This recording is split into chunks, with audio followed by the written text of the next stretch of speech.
Now, I haven't had much sympathy for Julian Assange, but in a minute, for balance, I'll talk to someone on the left who I respect to tell me why I should. Julian Assange is right now in London fighting an appeal by the US government against the decision not to extradite him to America to stand trial over the publication on his WikiLeaks website of hundreds of thousands of classified US documents on the Iraq and Afghanistan war. Now, probably Assange's biggest coup was to publish footage of US Apache helicopters shooting down about 8 men in Iraq, some armed, others not, 2 of them journalists, and 2 children were injured in that attack. The US has wanted Assange for years, but he fled to the Ecuadorian embassy at first, where he stayed for nearly 7 years until he was finally expelled. Since then, he spent a year in a British jail for skipping bail, and is now fighting this bid to extradite him to the US. Now, the US, to try and bolster its case, has assured the British judge that if he is sent there for trial and is found guilty, he can serve his sentence in Australia. Now, like I say, I've been unsympathetic. I'll tell you why. Assange was accused, for instance, of sexual assault by 2 Swedish women, one of whom has now written a tell-all book about him. Assange managed to avoid extradition to Sweden too. And what also troubles me is that the US officials say Assange's leaks endanger the lives of civilians in Afghanistan and Iraq who are secretly passing information to the US military, and also endanger diplomats and human rights officials who are also having private talks. Those are things that make me unsympathetic. But I'm told that's the wrong attitude. Higher principles are at stake. So I've asked on barrister Greg Barnes, the senior counsel, who's been an advisor to the Australian Assange Campaign. Greg Barnes, great to catch up with you. Thanks for your time. First of all, no problem, Andrew. Why do you think I should hope that Julian Assange is not forced to stand trial in America? Well, Andrew, I think the last time we discussed this matter, which is some time ago now, one of the issues that I raised was that what the US is doing with using the Espionage Act. So it's using the Espionage Act to say Assange, who's not an American citizen, who didn't set foot on American soil, published material which it says breached the espionage legislation.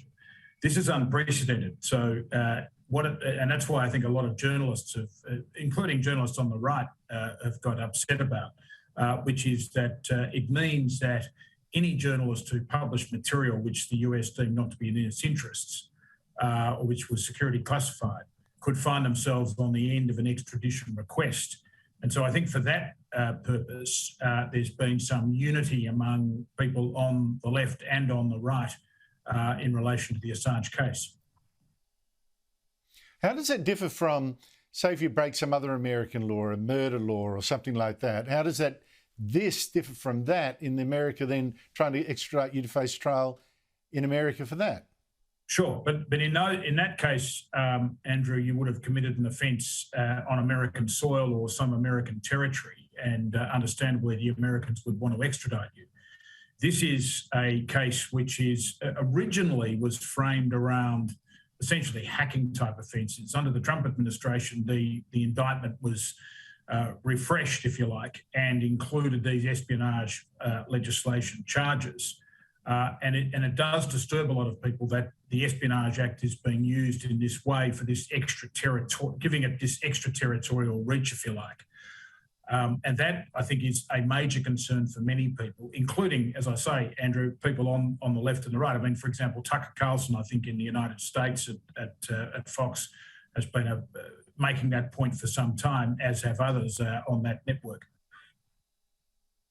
Now, what's his argument against going to stand trial and making his case? I understand that you then cede the argument, the important argument that you put, that if you're in another country, why are you bound by American laws when you break them? I get that.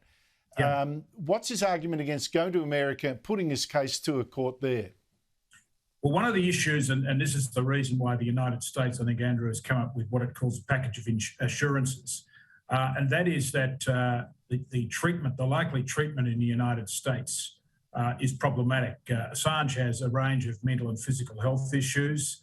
There was a lot of evidence led about the pretty brutal conditions of the US prison system, and including the fact that he might end up in one of their supermax prisons or be subject to what they call special administrative measures, which essentially means cutting you off from the world. There's also the fact that the venue for the trial is in Eastern Virginia, which is where the jury is essentially drawn from the families of employees of CIA, etc. And so there's a very, very high likelihood of conviction as opposed to holding it in some other parts of the United States, for example, New York. So there are a range of reasons why a trial in the United States is problematic.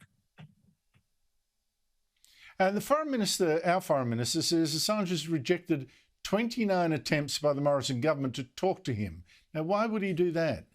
Yeah, look, I think that's a very complex and vexed question, and I haven't been that close to that part of it. My understanding is that that's not the case. That my understanding is that there have been visits by consular officials, and he certainly had visits by Australian MPs. I think the real issue in relation to Australia, and I think you raised it in your introduction, Andrew, is the question of whether or not he could come back and serve any sentence in Australia. So under international prisoner transfer laws, and we have one in Australia and most countries have them, you can make an application to transfer your sentence. But what's important to remember is that these applications take years. It's not simply a matter of filling in a form and getting on a plane. It's got to be accepted by, one, the country you're in, two, the country you're going to, and there's a huge amount of paperwork that goes into these processes. I've actually done one for a client which was relatively simple, but still took a couple of years. So he would still languish in a US prison for many, many years, and there's no guarantee that either country would say yes to the transfer. Greg Barnes, thank you so much. I think the first point you made about the extraterritorial nature of this law is a very strong one. I'm not sure I buy all the health things, of course, but, people would say that. But the first point, very strong. Thank you so much for coming on the show.